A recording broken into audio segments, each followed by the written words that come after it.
Les résultats des élections municipales du premier tour à Saint-Malo ont été donnés au panier fleuri dimanche à 20h30. Ici, la réaction des candidats. Saint-Malo, le renouveau, 6500, 30,26%. C'est de remercier les 6500 électeurs qui nous ont fait confiance. 6500 électeurs, c'est plus de 30%.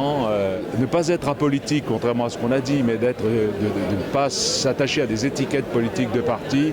On sent que nos compatriotes ont envie de changement. Et on a manifestement rassemblé au-delà des camps des Malouins qui ont envie que ça bouge. Et bien voilà, on y est arrivé. Maintenant, on va transformer l'essai. Il y a une campagne qui va se poursuivre intensément pendant la semaine qui vient.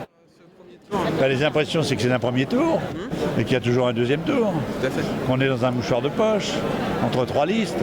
Donc il faut réfléchir maintenant à la manière dont nous allons convaincre les électeurs pour le deuxième tour. Les impressions en regardant les résultats généraux, une ville qui glisse très très fortement à droite, puisqu'en fait on se retrouve, si j'ai bien compté, avec un Coineau-Renou plus Robin à plus de 65. C'est énorme. Une sociologie du coup qu'il faut qu'on analyse nous quartier par quartier, mais une sociologie qui a bougé, c'est ce qu'on a dénoncé pendant la campagne.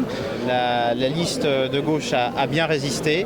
Nous allons avoir une nouvelle campagne, c'est une nouvelle campagne qui démarre, cette campagne de second tour, où nous allons mobiliser et où nous allons devoir montrer qui est réellement en capacité de porter les préoccupations qui ont été largement exprimées dans cette campagne, c'est-à-dire l'accès au logement, c'est-à-dire la situation de l'emploi.